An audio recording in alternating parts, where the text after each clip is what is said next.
이스라엘이 가자 지구를 폭격했다는 소식 직후에는 42달러 선까지 오르기도 했습니다. 지난 금요일 아랍에미레이트의 감산 소식이 더 올랐던 국제 유가는 이로써 오늘까지 이틀간의 거래일 동안 13%가 올랐습니다. 전문가들은 세계적 경기 침체로 유가가 약세를 면치 못하고 있지만 중동 지역의 불안이 계속되면 유가는 오를 수밖에 없다고 말하고 있습니다. 뉴욕 증시는 연말을 맞아 거래량이 크게 줄어든 가운데 쿠웨이트가 다우케미컬과의 대규모 합작법인 설립 계획을 취소했다는 소식이 악재로 작용하며 하락세를 보였습니다. 오늘 GM과 크라이슬러의 긴급 구제자금 1차분이 지원됐다는 소식이 있었지만 GM의 금융자회사 지맥이 은행 지주사로 전환하기 위한 출자 전환에 난항을 겪고 있다는 소식에 묻혔습니다. 다우지수는 31포인트, 0.3% 내린 8,480선을 기록했고 나스닥은 1.3%, S&P 500은 0.3% 하락했습니다. 반면 유럽 증시는 중동 정세 불안에 자극받은 정유 관련 주식들이 오르며 거래일 엿새 만에 처음으로 영국과 독일, 프랑스 3대 지수가 모두 상승으로 돌아섰습니다. 뉴욕에서 KBS 뉴스 황상무입니다. 이 밖에 오늘 아침 간추린 주요 뉴스 전해드립니다. 어제 전국의 4급 이상 지방공무원 2,600여 명이 이례적으로 세종문화회관에 모였습니다. 중앙정부가 경제위기 극복을 위해 1시간 남짓한 강연을 듣게 하겠다며 지방공무원들을 상경시킨 건데요. 이들의 출장비가 수억 원대였고 지방행정은 사실상 마비됐습니다. 역점 사업 설명이라면 문서로도 충분한 일인데 시대착오적인 공무원 동원이라는 지적과 함께 4대강 정비 사업을 홍보하려는 것 아니냐는 지적이 제기되고 있습니다. 광복회는 건국 훈장을 반납키로 결의했습니다. 광복회는 어제 서울 여의도 광복회관에서 연석회를 열고 문화체육관광부가 건국과 임시정부의 법통 논란을 촉발시킨 홍보용 책자를 회수 폐기에 나서거나 사과할 움직임이 없기 때문에 독립유공자들이 받은 훈장을 반납하기로 결의했다고 밝혔습니다. 세종증권 매각비리 의혹을 수사하고 있는 대검찰청 중앙수사부가 박연차 태광실업 회장이 노무현 전 대통령에게 15억 원을 빌려줬다는 차용증을 확보한 것으로 전해졌습니다. 차용증은 노 전 대통령이 퇴임한 이후 작성된 것으로 알려졌으며 상환기관과 이율 등도 함께 적혀 있는 것으로 알려졌습니다. 검찰은 이와 관련해 차용증 시점이 퇴임 이후인데다 대가성이 뚜렷하지 않으면 형사처벌이 쉽지 않은 점을 고려해 본격 수사 착수를 저울질하고 있는 것으로 알려졌습니다.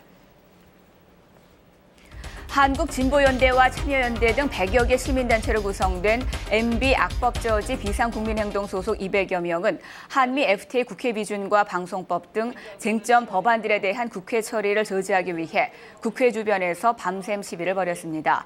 이들은 지난 28일 한나라당 홍준표 원내대표가 국회의장에게 직권 상정을 요구한 한미 FTA 국회 비준 동의안 등 85개 법안이 사실상 경제위기 심화 법안이자 독재 권력 강화 법안이라고 주장했습니다.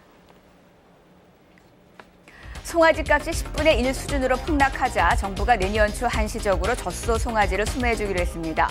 농림수산식품부는 이 같은 내용의 유구와 한우 산업 안정 대책을 발표하고 우선 내년 1월 초부터 3월 말까지 정부가 젖소 송아지 2만 두를 두당 10만 원에 수매해 유구 농가에게 두당 2만 원을 받고 공급할 계획입니다. 지식정보의 요람인 국립중앙도서관과 첨단 IT 기술이 만나 세계 최초의 유비쿼터스 도서관인 디지털 도서관이 문을 엽니다. 서울 서초동 중앙도서관 내부 광장에 들어선 디지털 도서관은 700여 대의 첨단 전산 장비를 통해 1억 건의 컨텐츠를 찾아볼 수 있고 미 의회 도서관 등 세계 주요 도서관 자료도 검색이 가능합니다.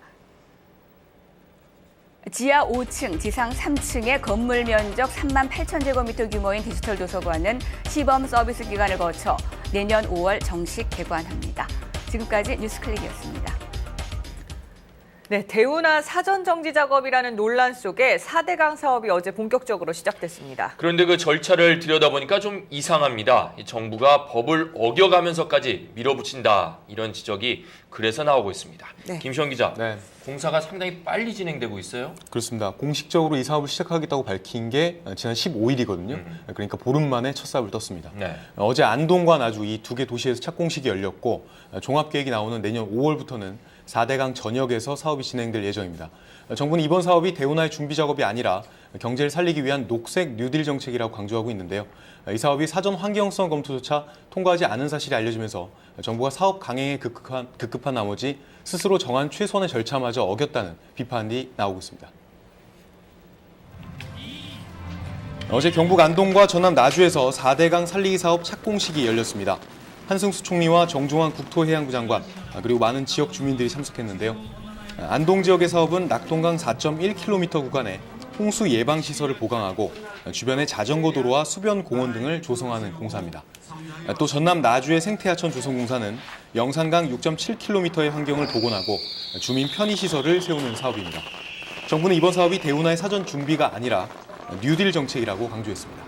환경을 복원하고 운하를 다시 찾아 꽃 피우는 한국형 뉴딜, 녹색 뉴딜 사업을 할 수 있습니다. 정부는 이 두 개 도시와 내년 6월에 착공하는 충주 등 전국 7개 선도 사업지구를 중심으로 4대강 정비 사업을 시작합니다. 내년 5월에 본 계획이 완성되면 4대강 전역에서 사업이 본격화됩니다. 이를 위해 낙동강에 7조 6천억 원이 들어가는 등 모두 14조 원의 예산을 투입합니다. 네. 하지만 사업 시작부터 위법 논란이 일고 있습니다. 낙동강 안동지구 생태하천 조성 사업은 대상 면적이 100만 제곱미터가 넘어서 사전 환경성 검토 대상인데요. 보통 환경부에 검토 요청서를 내면 허가까지는 4, 50일 정도가 걸립니다. 네. 그런데 국토부는 불과 일주일 전에 사전 환경성 검토 요청서를 대구지방환경청에 냈습니다. 네. 아직 환경부의 허가가 안 났는데 착공식을 강행한 셈입니다. 사전 환경성 검토가 끝나기 전에 공사를 진행하면 1년 이하의 징역 또는